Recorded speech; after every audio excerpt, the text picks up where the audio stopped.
Ça, c'est le résultat d'un travail de recherche que j'ai mené pendant quelques années. Mais ce qui me paraît important, alors il y a certains points, certains faits qu'il faut connaître, donc je ne manquerai pas de vous les partager. Donc c'est vraiment partager un peu des choses que j'ai rencontrées au cours de ces recherches, mais je compte aussi beaucoup sur votre participation active pour soit commenter, poser des questions, intervenir, dire ce que vous avez à dire, contredire. Donc il n'y a pas de problème à cette idée qu'on puisse évidemment échanger et avoir un débat contradictoire sur ces éléments-là, tout en sachant que, évidemment, je ne crois pas qu'il existe de pédagogie neutre, quoi. C'est-à-dire que, quand bien même on serait dans un échange de savoir, même un échange de savoir, il y a forcément, je dirais, un point de vue, un angle d'attaque. Et par conséquent, on peut toujours dire qu'on n'est pas d'accord avec cet angle de vue ou cette approche, etc. Donc, évidemment, vous pouvez tout à fait intervenir au cours de ces discussions. Donc voilà, je voulais éviter que ce soit un truc plutôt, on va dire, magistral, avec un prof qui vient donner un cours. Voilà, j'essaye de sortir un peu de ces logiques-là, parce que je crois pertinemment que ça ne sert à rien d'être dans l'idée de déverser du savoir.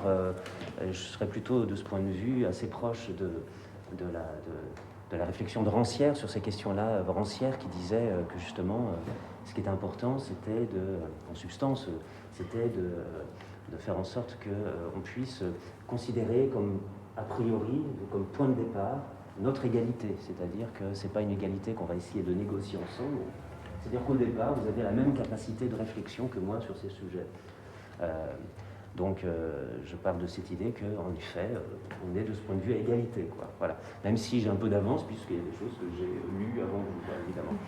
Jacques Rancière, qui d'ailleurs était absolument pas du tout du côté de l'éducation populaire, qui est un sujet qui m'a occupé pendant tout ce temps de recherche. Il était même d'ailleurs contre le pédagogisme. Il considérait que souvent, c'était considérer les gens comme des idiots que de vouloir leur enseigner quoi que ce soit. Donc, vous me direz, la référence à Rancière, elle n'est quand même pas très très heureuse par rapport à notre sujet, mais en tout cas sur la relation qu'il pourrait y avoir entre nous, elle peut peut-être essayer de mettre un peu les règles, de poser un peu les règles au départ.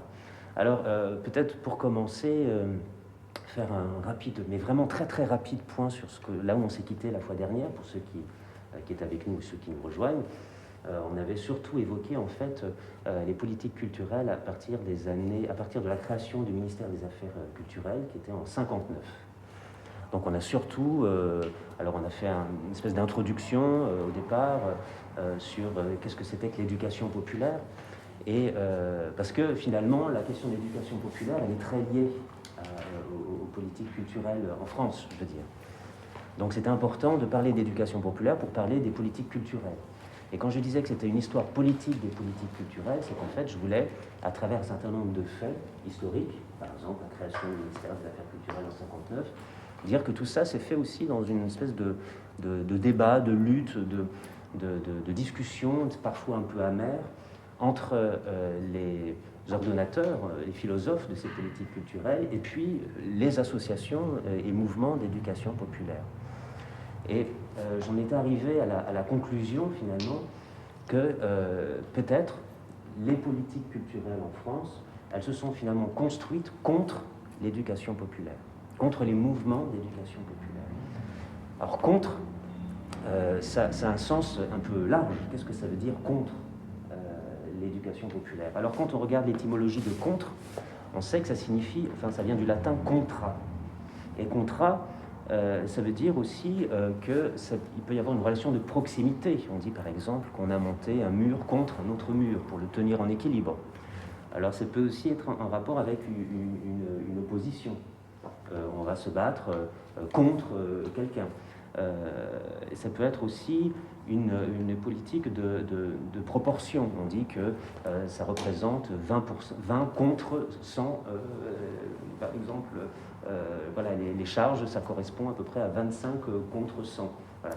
Donc là aussi, on voit qu'il y a l'idée d'une proportion, ou alors l'idée d'un échange. On échange quelque chose contre quelque chose. Alors pourquoi je vous dis tout ça? C'est parce qu'il me semble, moi, que la notion de contre, il faudrait vraiment réfléchir un peu plus avant là-dessus. C'est une idée que je lance comme ça. Je me dis qu'en effet, si les politiques culturelles se sont construites contre l'éducation populaire, c'est que d'une certaine façon, elles se sont appuyées dessus. elles se sont aussi, en effet, elles ont été en lutte contre les mouvements d'éducation populaire, et il y a eu aussi un certain nombre d'échanges entre l'éducation populaire et les politiques culturelles.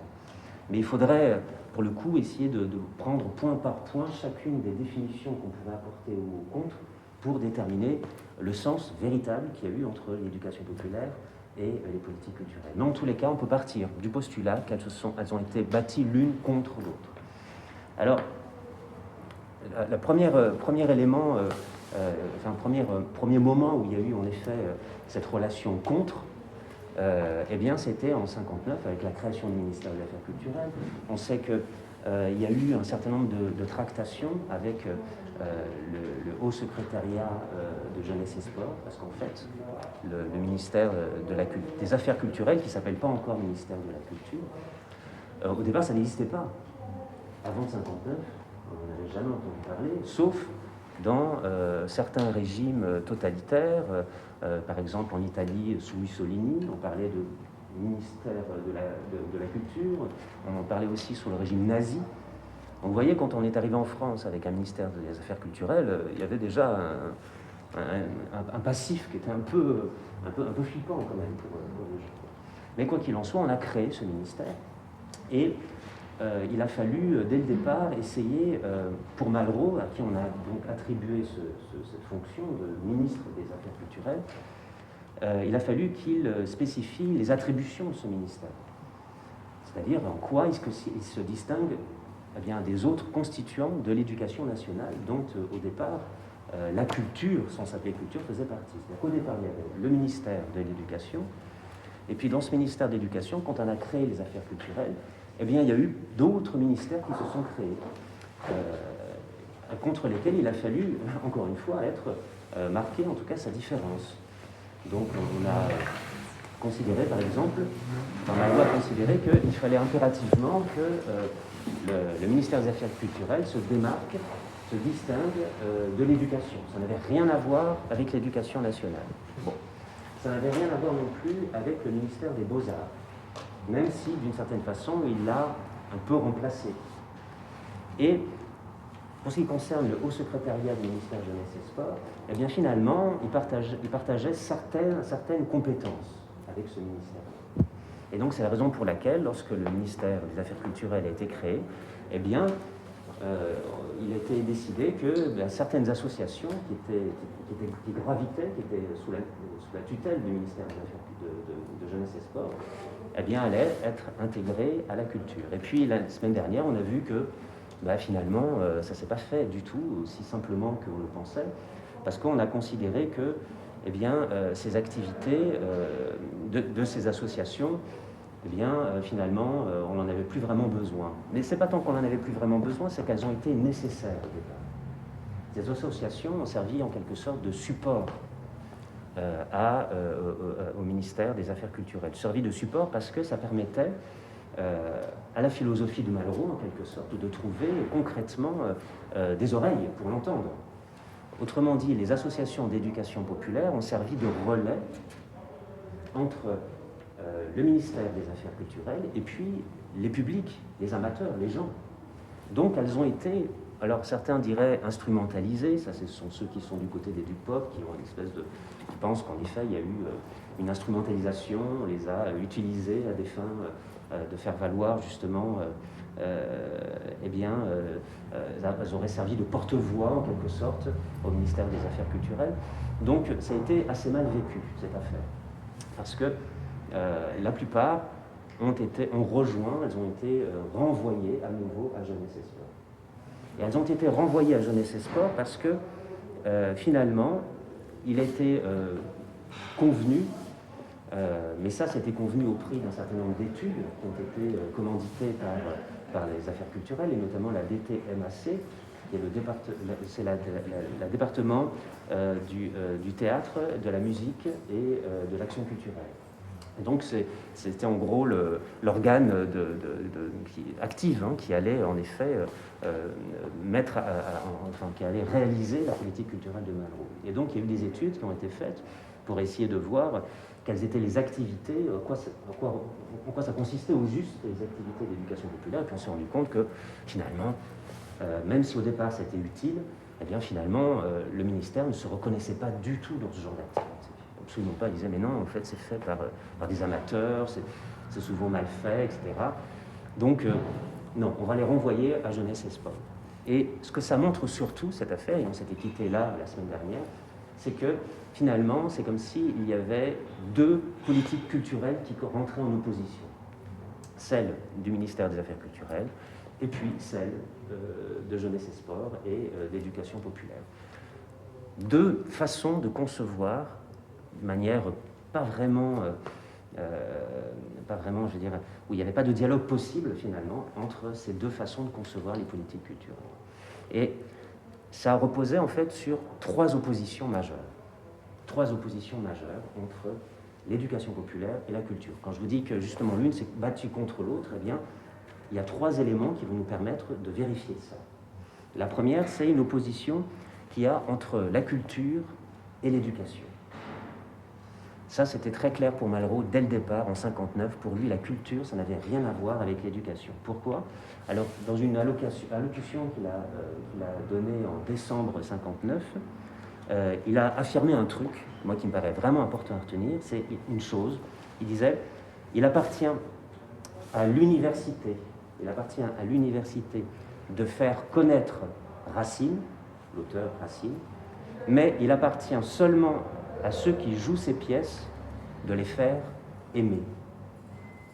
Vous voyez? Il appartient à l'université de faire connaître Racine, mais il appartient seulement à ceux qui jouent ces pièces de les faire aimer. Vous voyez, il y a une opposition là majeure entre ceux qui font connaître Racine, autrement dit les universités, les écoles, enfin, etc., et ceux qui les font aimer. Autrement dit, faire aimer, eh bien, c'est pas la même chose que de faire connaître.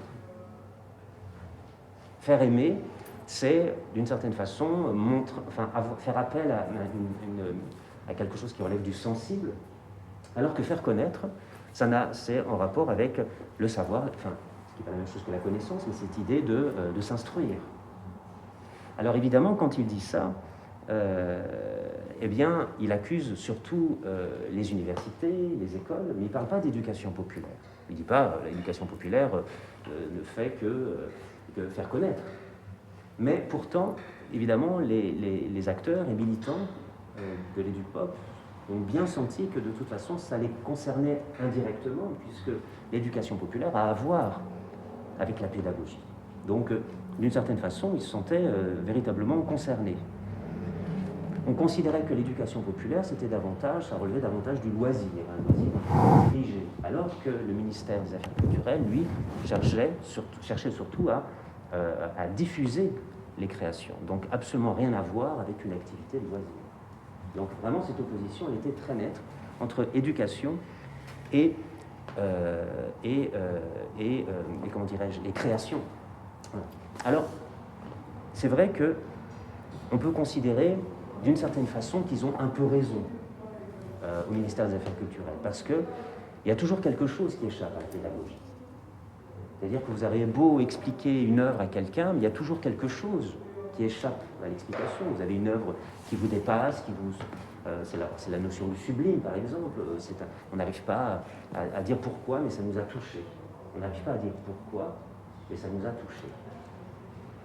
Oui, en effet, une œuvre en tant que telle, eh bien, elle échappe complètement à toute pédagogie, et la pédagogie, d'une certaine façon, elle manque à ce projet de tout vouloir expliquer.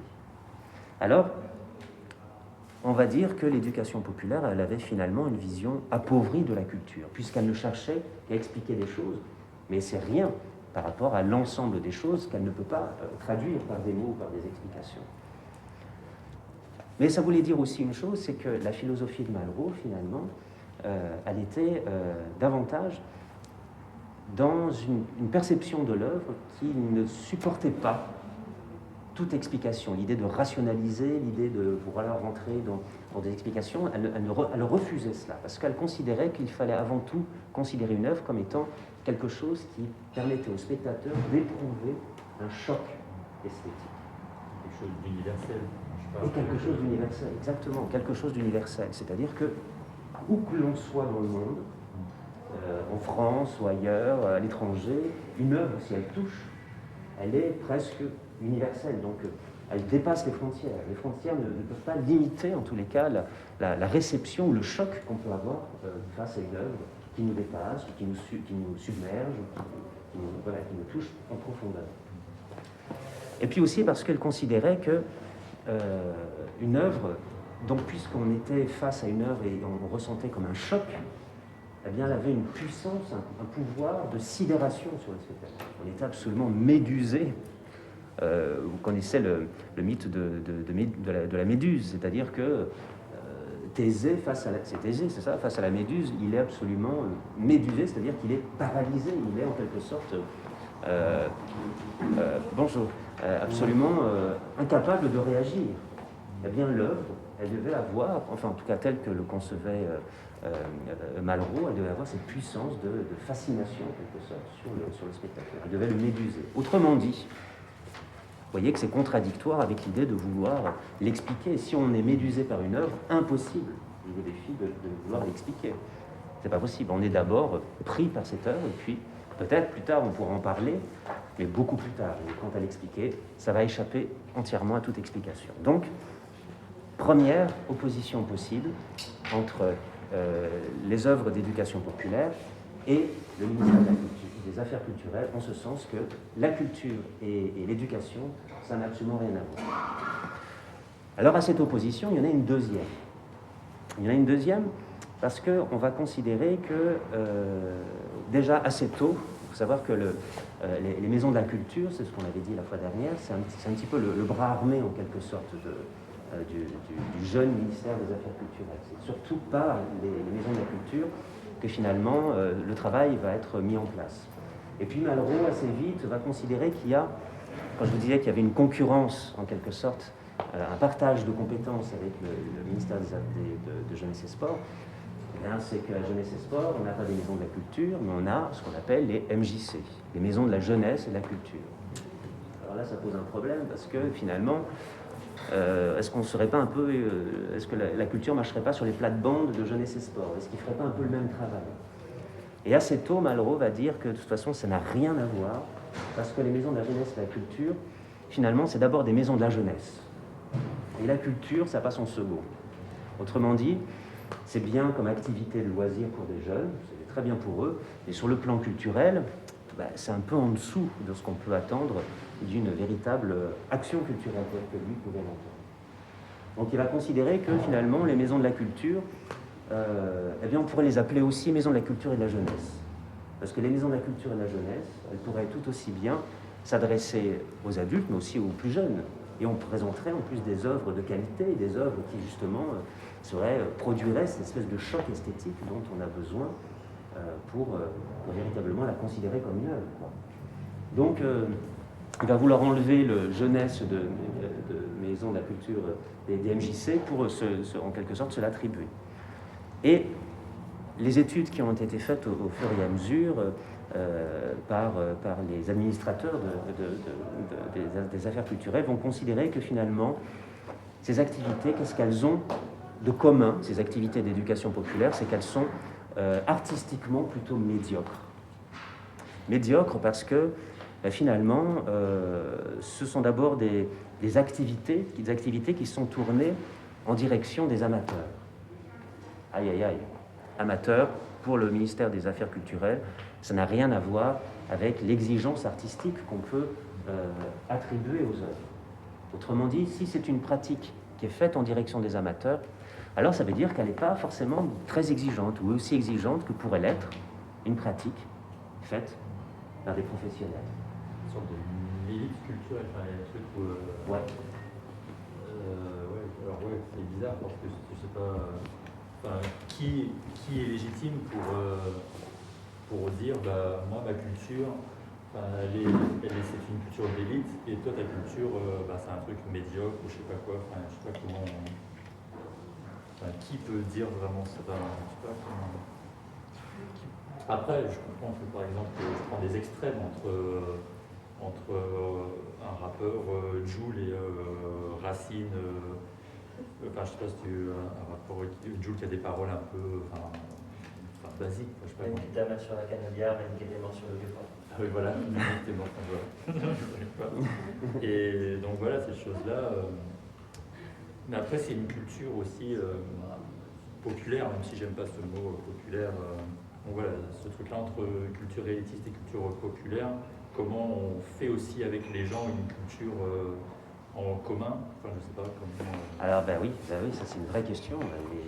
Enfin, en tout cas, Malraux, ce qu'il a essayé de faire, c'est de considérer que cette culture d'élite, justement, cette culture, cette haute culture, c'est le terme est employé d'ailleurs par le ministère, la haute culture, c'est pas en opposition avec une culture basse. Ça veut dire qu'il y a une haute et une basse, mais ça veut dire qu'il y a une culture haute, autrement dit un héritage, un patrimoine culturel, c'est-à-dire une culture, qu'est-ce qu'on pourrait dire, savante, une culture, enfin en tout cas une culture qui concerne les grands auteurs, on va dire, et une culture populaire.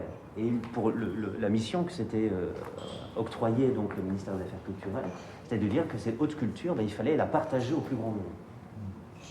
Donc ça ne voulait pas dire que l'autre culture n'avait pas le droit d'exister, elle n'avait pas, c'est pas qu'elle n'avait pas le droit de citer, mais disons qu'il fallait donner aux gens la possibilité de pouvoir accéder à cette grande culture. Voilà, ça c'était le projet de Malraux. Se dire qu'il fallait rendre accessibles ces œuvres que les gens habituellement auxquelles les gens n'avaient pas accès. Ouais. Et est-ce qu'il y avait une question de gouvernance un peu dans ce rapport à l'État, où l'État pouvait décider justement de qu'est-ce qui était la culture officielle, alors que l'éducation populaire, même si c'était de l'amateurisme ou quoi qu'est-ce, avait une gouvernance sur la propre culture qu'il utilisait pour partager, pour discuter, pour... Oui, alors, on en parlera un petit peu plus tard de ça, mais en effet, avec l'éducation populaire, le principe c'est de considérer qu'on peut faire avec les deux. Voilà, c'est considérer qu'il existe une culture populaire, mais il existe aussi, autrement dit, une culture endogène qui est en rapport avec certains groupes sociaux, certaines, on pourrait dire, certaines cultures traditionnelles, voilà. Et puis, il y a aussi une culture exogène, c'est-à-dire une culture qui est considérée comme justement cette haute culture. Et l'éducation populaire considère qu'il peut y avoir une articulation entre les deux. Mais Malraux, lui, considère que d'abord et avant tout, ce qu'il faut faire, c'est donner accès à cette grande culture. Il faut savoir qu'on est en 59, là bientôt 60, 61, la guerre n'est pas loin, enfin, la libération n'était pas loin. La libération qui a créé dans la population des divisions incroyables pendant la guerre, bien sûr, mais aussi après la libération. C'est-à-dire qu'il y a eu, en effet, si vous aviez eu des actes qui étaient répréhensibles, lorsque vous aviez eu des relations avec l'ennemi, etc. Enfin, il y avait toute une... Vraiment, la période d'après-guerre était absolument horrible, peut-être moins que la guerre elle-même, mais disons que la société française était complètement divisée. Et le projet de Malraux, c'est de se dire, bon, qu'est-ce qu'on va faire avec tous ces gens qui se tapent dessus? On va essayer de créer un lien entre tous ces gens par la culture. D'une certaine façon, c'était assez louable au départ, de se dire que la culture, c'est au centre, justement, de la communauté nationale. Autrement dit, la culture, c'est ce qui va permettre de créer une unité nationale. Ouais. Dans cette notion de haute culture, à cette époque-là, il s'agit toujours de culture ancienne, classique, etc., où il y avait déjà des notions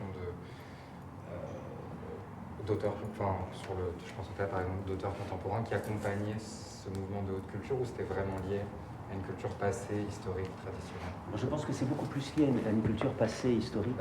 Ouais. Ouais. C'est-à-dire les grands auteurs, ce sont ceux qui ont traversé les âges. D'une certaine façon, il rejoint ce point de vue philosophique de qu'est-ce que c'est qu'une œuvre. Une œuvre, c'est ce qui traverse le temps.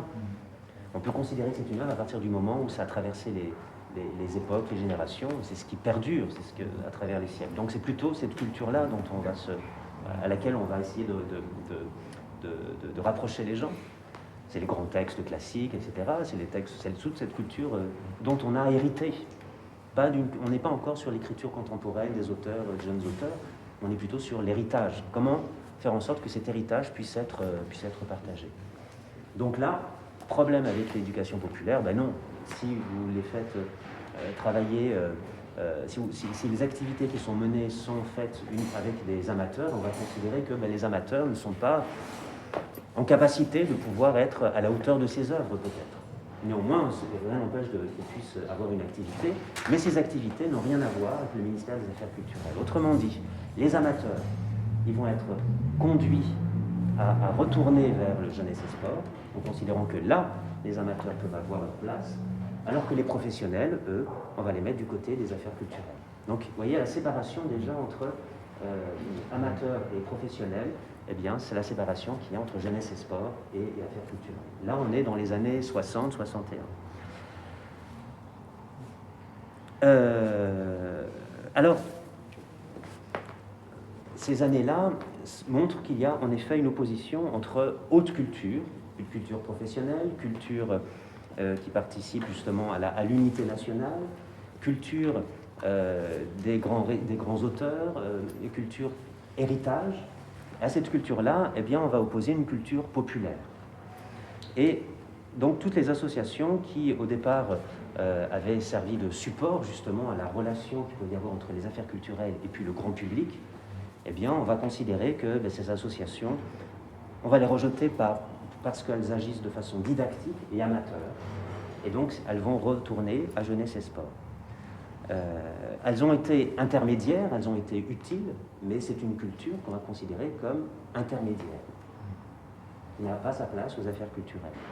Alors vous me direz, en 62, le ministère des Affaires culturelles est assez jeune et les subventions, enfin l'enveloppe budgétaire qui lui est allouée est quand même assez faible, beaucoup plus faible que jeunesse et sport. On pourrait considérer donc que les associations d'éducation populaire ont été contre-transférées, si je puis dire, à jeunesse et sport pour des raisons économiques. Il est vrai que jeunesse et sport, ils avaient plus d'argent. Mais lorsqu'on regarde les chiffres, en fait, on se rend compte que le ministère des Affaires culturelles, bien, entre 62, 64, 65, va avoir une enveloppe beaucoup plus importante. Donc, ils n'ont pas été rejetés pour des raisons économiques. On peut considérer en revanche que cette période-là est une période, donc les années 60, c'est le baby-boom. Il y a en effet une forte croissance démographique, notamment de jeunes gens qu'il va falloir un peu, d'une certaine manière, occuper. Il y a beaucoup d'actes d'incivilité. On va considérer qu'il faut, au contraire, du côté de jeunesse et sport, mettre le paquet financièrement et puis sur les activités pour occuper ces jeunes. On considère comme souvent désœuvrés. C'est le début des grands ensembles, c'est le début qu'on appelle les blousons noirs, etc. Donc on peut considérer qu'en effet, elles avaient peut-être autre chose à faire de mieux qu'à la culture, c'est-à-dire d'aller travailler sur le terrain auprès des jeunes un peu désœuvrés. Donc on peut considérer qu'en effet, ce contexte a été favorable au retour des associations d'éducation populaire à jeunesse et sport. Mais en tout cas, ce que ça montre, malgré tout, c'est qu'il y a vraiment deux manières de faire, deux paradigmes de politique culturelle, très nettement marqués à partir des années 60. Alors, on est ici vers les années 64-65, et très vite, on a les administrateurs d'équipements culturels, c'est-à-dire Maisons de la Culture, mais aussi les CDN, les directeurs des CDN, qui ont précédé donc les Maisons de la Culture de quelques années. Tous ces gens, tous ces directeurs, sont tous, pour la plupart, issus de l'éducation populaire. Autrement dit, ils ont été nommés, en tout cas à la direction des CDN, par la ministre Jeanne Laurent, tout de suite à l'après-guerre. Ce sont des gens qui ont tous été soit instructeurs d'éducation populaire, soit ont suivi des stages, etc. Donc ça constitue une sorte un peu d'une grande famille, en quelque sorte. Une grande famille, mais aussi une grande famille esthétique, qui a partagé un peu les mêmes formations. Donc ça constitue vraiment un peu l'idée d'une famille. Et puis ces gens, passé les premiers plans, la planification donc, du ministère des Affaires culturelles, vont se rendre compte que eh bien, le projet de Malraux, finalement, ça ne marche pas son truc. Ils vont dire, ben non, c'est absolument inefficace. Pourquoi inefficace? Parce que dans les maisons de la culture, finalement, c'est qui les gens qui viennent à la maison de la culture? Dans les maisons de la culture, c'est la plupart du temps des gens qui ont déjà une éducation. autrement dit des profs, des enseignants, des étudiants, mais il manque quand même malgré tout un public essentiel qui constitue en fait la majorité des gens qu'on n'arrive pas à toucher, c'est-à-dire en fait les classes populaires.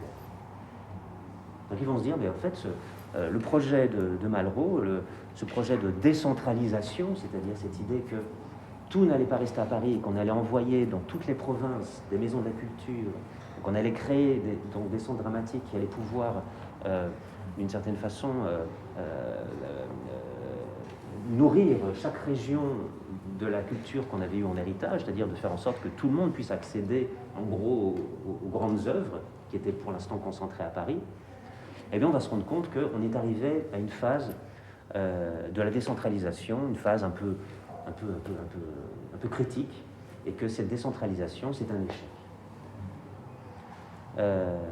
Autrement dit, c'est pas en multipliant l'offre culturelle qu'on va réussir finalement à faire amener les gens à la culture. Donc il y a une vraie contradiction, c'est-à-dire on multiplie la possibilité pour les gens de se cultiver, mais finalement les gens ne viennent pas se cultiver.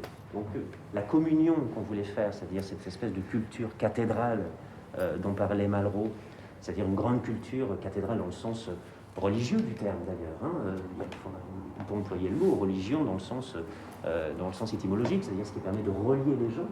Donc cette culture qui devait relier les gens, finalement cette communauté n'existe pas, parce que les gens qui viennent consommer de la culture, si on peut dire, c'est des gens qui sont déjà cultivés au départ. Donc c'est un échec. Alors, qu'est-ce qui va se passer? Eh bien, les événements du mois de mai 68 arrivent, et... Ouais. Parce que du coup, tu multiplies les lieux de culture, mais au final, comment ils essayent vraiment de toucher un autre public ou... Parce que, je veux dire, on ouvre un lieu à Marseille, c'est de culture, ça va être soit des jeunes qui sont étudiants, qui pratiquent cet art, qui vont y aller. Et qu'est-ce qui est mis en place vraiment pour faire venir est-ce qu'il y a vraiment une politique pour faire venir des nouveaux publics, quoi? Alors, et si oui, lesquels? Bien sûr, comme politique, c'est les maisons de la culture. C'est-à-dire, il faut imaginer quand même aussi qu'on est là, donc avant 68, donc au début des années 50, c'est le désert culturel, quoi. C'est-à-dire, il n'y a pas tous les théâtres qu'on connaît aujourd'hui, il y a pas il y a des associations qui font de l'éducation populaire, mais si vous voulez, il n'y a pas véritablement de politique culturelle. C'est-à-dire, il n'y a pas une vraie orientation qui est faite par un gouvernement pour justement essayer de mettre en place des ambassades culturelles un peu partout en France, quoi. C'est-à-dire que pour l'instant, il y a des régions qui sont absolument désertées culturellement. Donc il faut, dans un premier temps, faire le boulot. Autrement dit, faire le boulot, c'est-à-dire créer des endroits où les gens peuvent voir des spectacles, peuvent voir des musées, mais là en l'occurrence, le théâtre a été vraiment l'outil principal pour Malraux. Alors la peinture, c'est autre chose, il faudrait l'étudier, mais son principal cheval de bataille, ça reste quand même le théâtre. Donc il faut mettre en place des maisons de la culture. Donc dans un premier temps, ils ont mis en place ces maisons sans réelle démarche pour toucher de nouveaux publics. Alors si, la démarche, la première démarche, ça consistait à déjà voir un peu sur le terrain ce qui se passe, c'est-à-dire interroger justement les associations d'éducation populaire. Et si il était apparent qu'il y avait une réelle demande, un réel besoin aussi, et une réelle activité culturelle par ces associations d'éducation populaire, paf, on mettait une maison de la culture. Et la maison de la culture, elle était financée par l'État et par la municipalité. Autrement dit, à 50-50, tout le monde était partie prenante pour que quelque chose ait lieu.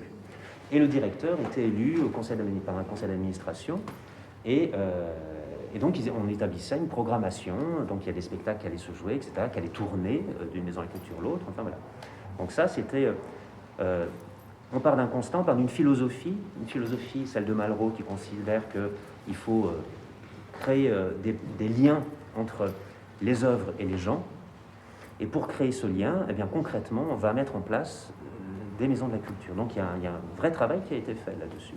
Et il y en a eu plus d'une vingtaine, même plus après, qui ont été créées sur tout le territoire français. Alors il n'y en a pas eu en Corse. Il n'y en a jamais eu en Corse. Voilà. La maison de la culture, on n'en trouve pas là-bas. Ni de centre dramatique. Non plus. Voilà, CDN, il n'y en a pas en Corse. Non. Il y en a dans certaines régions, à l'est, à l'ouest, enfin un peu partout. Ce sont les CDN dont on entend parler aujourd'hui, qui existent encore. Donc tout ça a essayé, enfin, a contribué à ce que la philosophie de Malraux, qui est une philosophie qui considère qu'on est dans un tournant civilisationnel où on est une époque où la culture peut par les nouvelles technologies, peut diffuser un peu partout, mais aussi où le moment est venu justement de faire du lien avec les gens sur une culture de patrimoine, c'est pour rassembler les gens. Donc on met en place ces maisons de la culture, elles sont dramatiques. Et il se trouve que les gens qui dirigent ces structures sont la plupart issus du mouvement d'éducation populaire.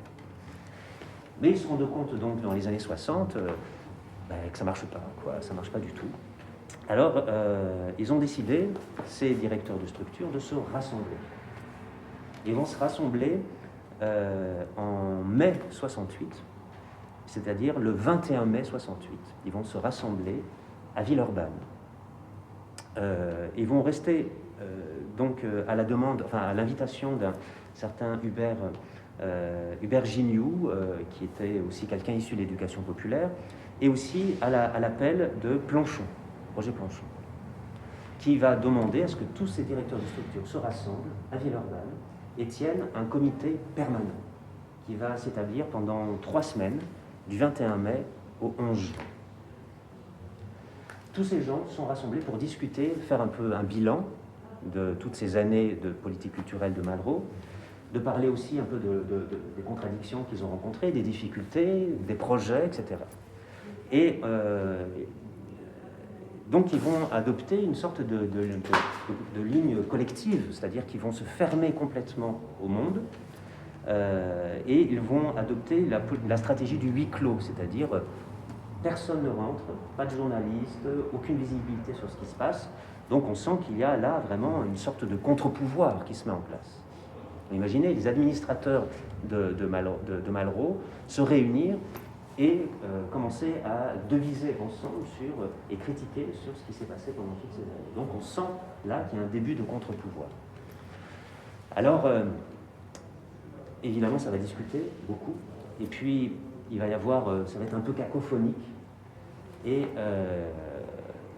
donc ces débats, on va avoir du mal à leur donner à les articuler, à les penser, et on va avoir besoin donc d'un penseur, d'un théoricien, quelqu'un qui va venir théoriser un peu tout ça. Et on va faire appel à un certain Francis Janson. Francis Janson, qui est au départ philosophe, mais qui est aussi directeur du théâtre de Bourgogne. Alors il se trouve que Janson, c'était aussi un résistant, et qui a été aussi le dirigeant du réseau Janson. Et le réseau Janson, c'était en fait un réseau qui cherchait à apporter de la nourriture, enfin en tout cas faire du commerce avec le FLN en Algérie. Autrement dit, quelqu'un un résistant, mais quelqu'un qui est engagé aussi politiquement. Et en plus quelqu'un qui a fabriqué cette action culturelle, autrement dit, qui sait de quoi il parle. Donc il va venir et il va participer à l'élaboration de ce qu'on avait appelé la déclaration de Villeurbanne, qui va être donnée à entendre publiquement, qui va être rendue publique donc le 25 mai, la déclaration de Villeurbanne. Alors cette déclaration, je l'ai là, d'ailleurs ce serait peut-être intéressant, je ne sais pas si vous voulez qu'on la lise, comme ça on l'entend, et puis, comme ça on peut en parler un petit peu. Alors j'ai fait une copie, si quelqu'un veut bien se prêter à la lecture, moi ça me fera une petite pause et ça me permettra d'entendre une autre voix. Qui veut tu veux le lire? J'ai juste une question avant. Ouais. J'ai le profil des directeurs de ces lieux, je sais pas en fait. Alors, qui sont les signataires de cette déclaration et donc directeurs de ces lieux? Eh bien, vous avez par exemple Patrice Chéreau. Donc Vous il y a avez des artistes au fait aussi. des artistes. C'est le même profil. Ce sont des artistes, ce sont des gens issus de l'éducation populaire, Gignoux, il y a Janson aussi, enfin, il y a un certain nombre de personnes que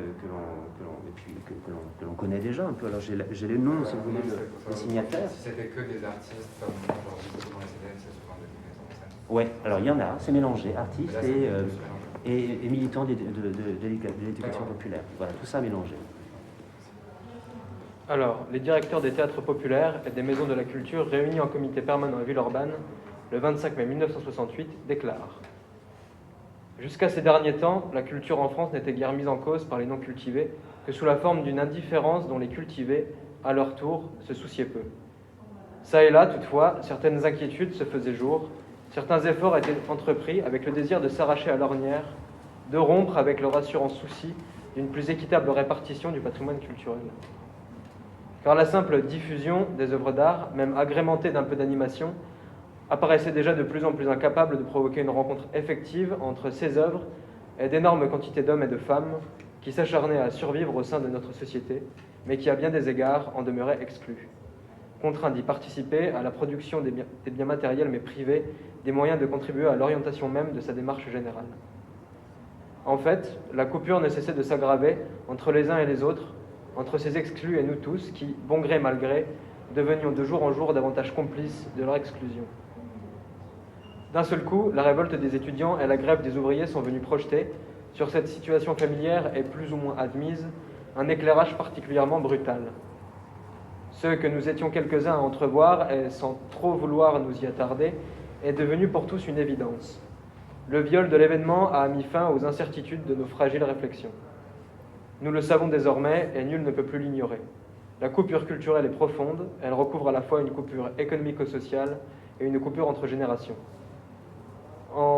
Et dans les deux cas, c'est, au plan qui nous concerne, notre attitude même à l'égard de la culture qui se trouve mise en question de la façon la plus radicale. Quelle que soit la pureté de nos intentions, cette attitude apparaît en effet à une quantité considérable de nos concitoyens comme une option faite par des privilégiés en faveur d'une culture héréditaire, particulariste, c'est-à-dire tout simplement bourgeoise. Il y a d'un côté le public, notre public, et peu importe qu'il soit, selon les cas actuels ou potentiels, c'est-à-dire susceptible d'être actualisé au prix de quelques efforts supplémentaires sur le prix des places ou sur le volume du budget publicitaire, et il y a de l'autre un non-public, une immensité humaine composée de tous ceux qui n'ont encore aucun accès ni aucune chance d'accéder prochainement au phénomène culturel sous les formes qu'il persiste à revêtir dans les presque totalités des cas. Parallèlement, il y a un enseignement officiel de plus en plus sclérosé, qui n'ouvre plus aucune perspective de culture, en quelque sens que ce soit.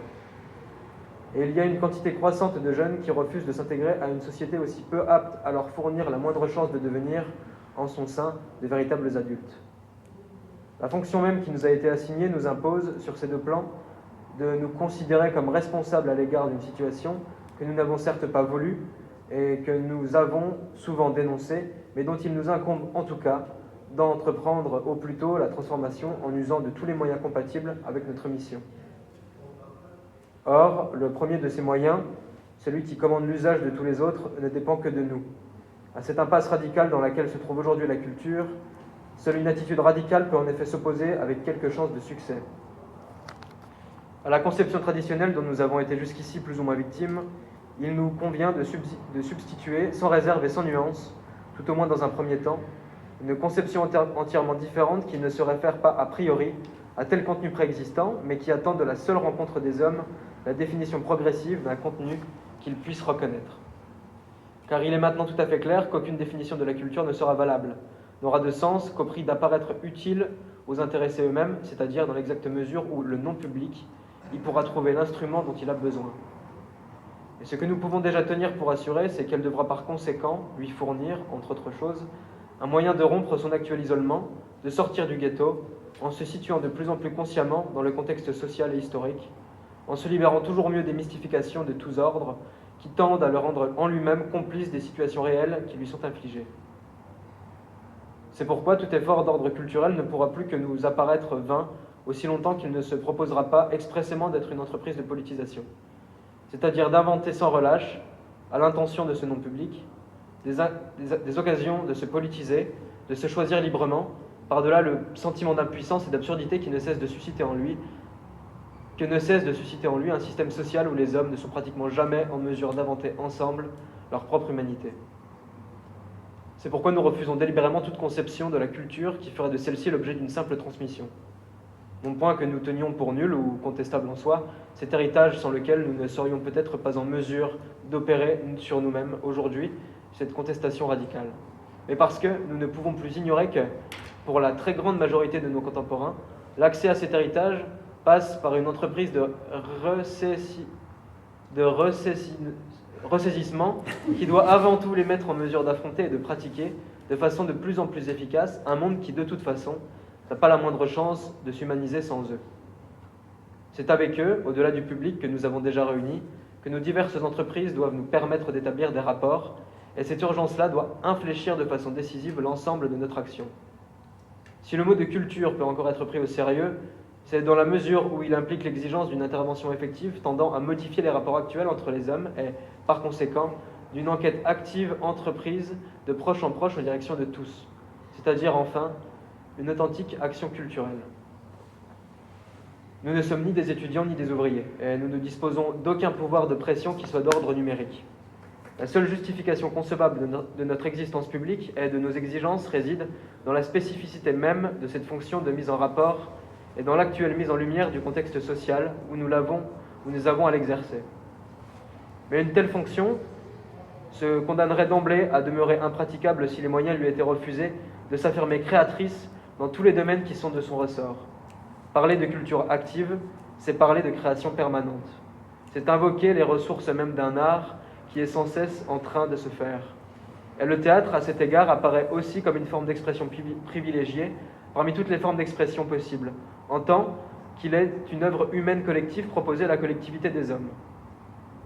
C'est pourquoi nous tenons à affirmer, au principe même de nos diverses entreprises, la nécessité d'une étroite corrélation entre la création théâtrale et l'action culturelle. Car la première a sans doute besoin de la seconde pour pouvoir s'adresser de plus en plus réellement à cette collectivité humaine qu'elle vise. Mais la seconde a pareillement besoin de la première dans la mesure où une certaine dramatisation ou théâtralisation non mystifiante des contradictions qui hantent l'homme peut considérablement favoriser la conscience qui est en prise au sein d'une société donnée. Nous nous engageons donc à maintenir en toutes circonstances ce lien dialectique entre l'action théâtrale, ou plus généralement artistique, et l'action culturelle, afin que leurs exigences respectives ne cessent pas de s'enrichir mutuellement, jusque dans les contradictions mêmes qui ne manqueront pas de surgir entre elles. Telle est la seule base sur laquelle nous pouvons désormais envisager la poursuite de nos efforts. Mais il reste que les modalités d'application de cette orientation fondamentale devront être définies en liaison étroite avec les intéressés eux-mêmes, c'est-à-dire, d'une part, avec les personnels de nos entreprises respectives, et d'autre part, avec les différents secteurs de la population, le non-public, à travers les relais de tous ordres qui, de proche en proche, nous permettent d'accéder à lui, les étudiants et le public déjà constitué. À ce degré de lucidité, où nous voici contraints, sous la pression des secteurs les plus dynamiques de la collectivité, qui ne tiendraient pour scandaleux qu'au niveau même de nos activités dites culturelles, la culture, précisément, ne retrouve pas le pouvoir de contestation positive qu'elle a toujours été le signe de sa vitalité. Ce sont les moyens de ce pouvoir qu'au nom de tous, il nous faut maintenant exiger, si nous ne voulons pas être contraints de trahir ou d'abandonner la cause même qui nous a été officiellement confiée. Quelqu'un veut lire la dernière partie? Alors je crois que la deuxième partie est plus technique. Après, oui, après, non, je pense qu'on peut s'arrêter là, parce qu'après c'est comment procéder avec... c'est sur des questions financières, etc. Donc je pense que sur le plan théorique, ce qu'on vient d'entendre, c'est déjà pas mal. Et je voulais juste avoir un peu votre avis dessus. Alors, ce qu'on entend déjà en premier, un terme qui, moi, évidemment, me paraît quand même un peu... qui chante à l'oreille, c'est quand même la notion de non-public, quoi. C'est la première fois où on parle de ce non-public qu'on essaye de définir d'ailleurs, plus ou moins. Alors, qu'est-ce qu'on repère d'autre encore là-dedans? Alors, cette notion non-public, qu'est-ce qu'en substance peut être entendu dans cette déclaration? À la lire plusieurs fois, alors évidemment, c'est des choses on sent qu'il y a un souffle quand même. On est dans le courant la fin du mois de mai, et donc c'est vrai qu'on sent véritablement qu'il y a le souffle révolutionnaire qui accompagne l'écriture de ces déclarations. Mais néanmoins, si on regarde un peu en substance le contenu,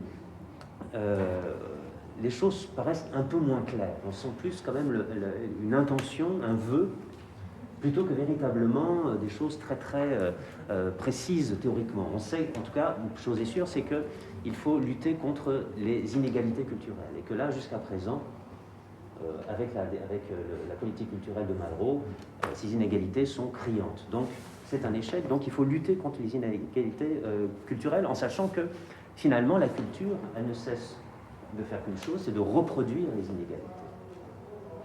Autrement dit, la culture et le savoir, c'est un peu la même chose, c'est-à-dire que ceux qui n'ont pas accès à la culture sont ceux aussi qui n'ont pas accès au savoir.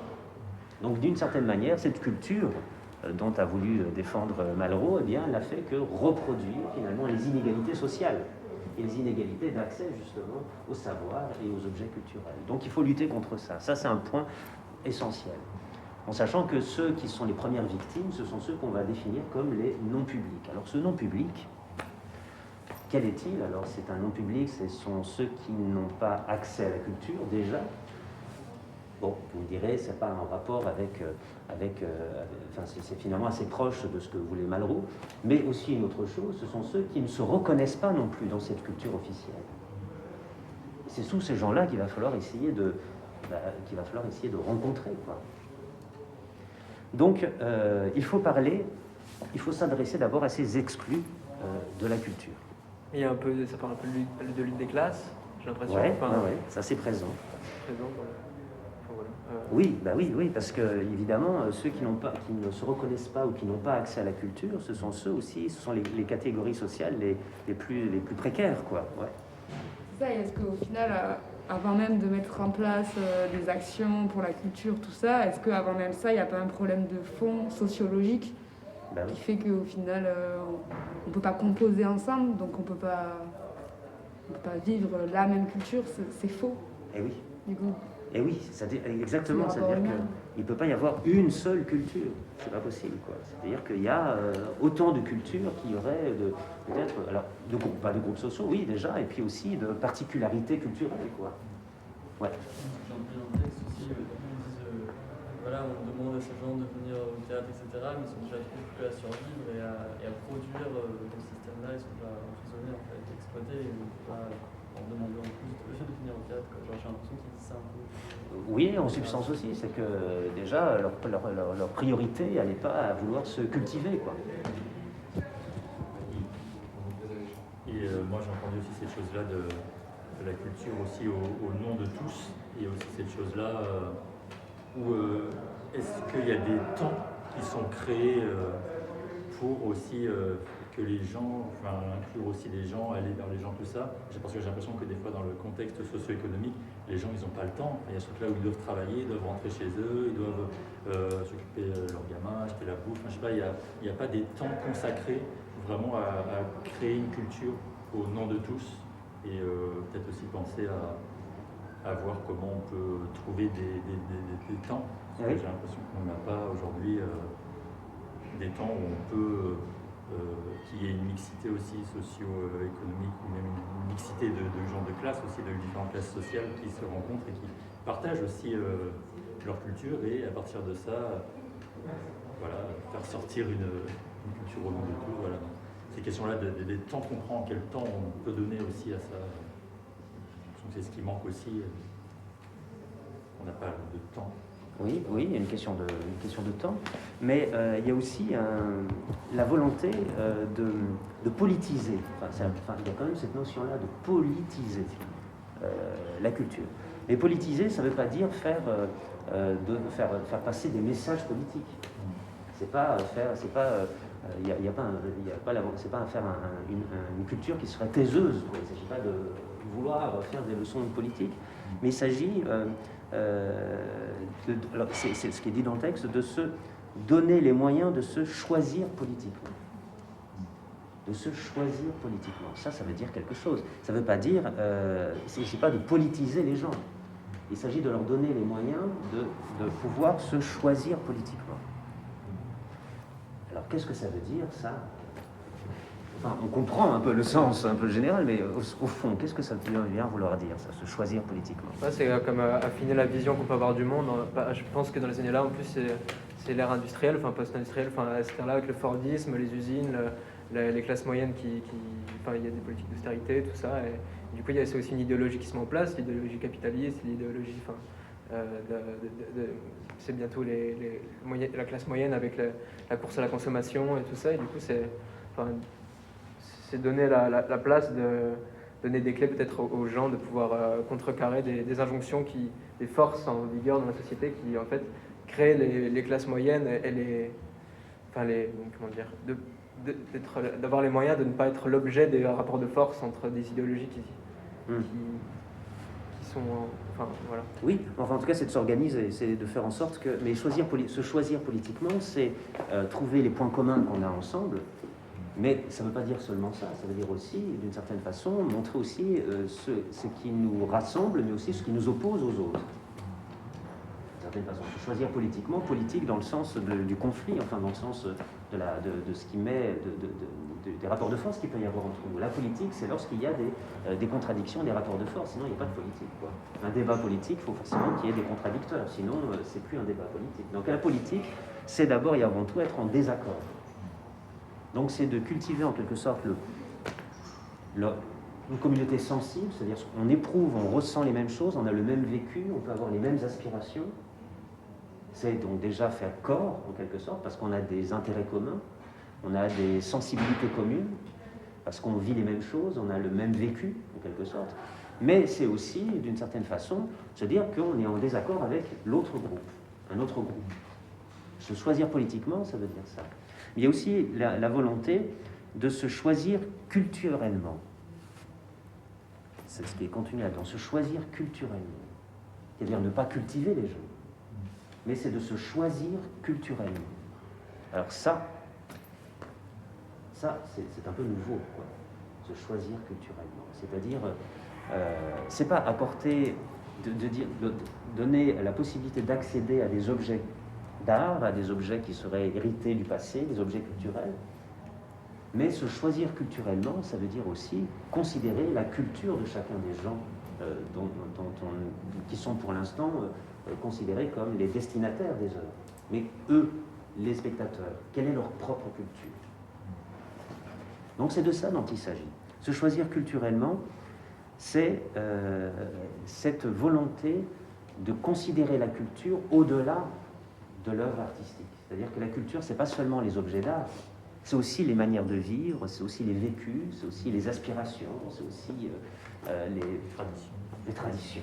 Ça peut être, oui, en effet, il y a une dimension qui peut être un peu régionalisante, si on peut dire, mais c'est quand même de partir d'un fond commun, en quelque sorte. Autrement dit, la culture, c'est pas seulement des objets d'art, aussi beaux soient-ils, mais c'est aussi des manières de vivre, des croyances, des religions. C'est une vision anthropologique, finalement, de la culture, et ici mise en avant. Donc, là où Malraux essayait justement, par la culture,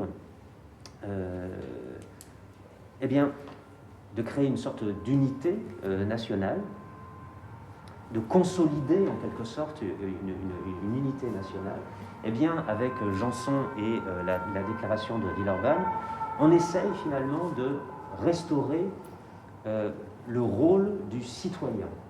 Restaurer le rôle du citoyen, puisqu'on dit qu'en effet, c'est vers cette culture qui va pouvoir être animée en quelque sorte. Mais le rôle du citoyen aussi ça dépend de ce qu'on entend par citoyen. Qu'est-ce que ça veut dire, ce citoyen dont il est question ici? Est-ce que c'est celui qui est conscient des règles de la vie sociale, etc.? Pas forcément. Est-ce que c'est celui qui... ça n'a rien à voir, la citoyenneté, c'est pas du civisme, c'est deux choses complètement différentes. Là, il faut entendre la citoyenneté, un peu comme pourrait le philosophe Laura Salamolin. Louis Salamolin définit la notion de citoyenneté de façon tout à fait intéressante et qui va peut-être expliciter cette vision que les signataires de la déclaration de Villeurbanne ont voulu traduire, à savoir, est citoyen celui dont la volonté produit du droit. Est citoyen celui dont la volonté produit du droit. Les citoyens de la Révolution française, on ne leur demandait pas de savoir s'ils se garaient bien, s'ils se conduisaient bien, s'ils avaient une bonne tenue dans la rue, etc.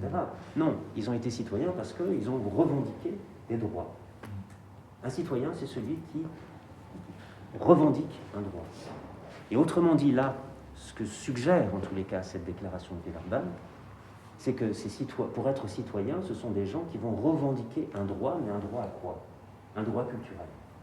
Ils revendiquent le droit à la culture. Ils ont droit eux aussi à la culture, mais la culture dans le sens, pas seulement dans le sens de l'accès, aussi dans le sens de quelqu'un qui peut produire de la culture, qui peut être partie prenante, qui peut avoir une participation active à la culture. Donc c'est pas quelqu'un, ce citoyen spectateur, c'est pas ce non-public, c'est pas seulement quelqu'un qui va recevoir une culture qu'on viendrait lui donner, comme si on lui donnait la béquille, mais c'est aussi quelqu'un qui peut la produire lui-même à partir de sa vie, de ses aspirations, de ses croyances, de la façon dont il voit le monde, par exemple, etc. Là, en effet, il y a une autre dimension de ce qu'on pourrait entendre par culture. Donc c'est aussi nourrir chez ces spectateurs, enfin chez ce non-public, d'éprouver enfin le sentiment d'appartenir à une collectivité.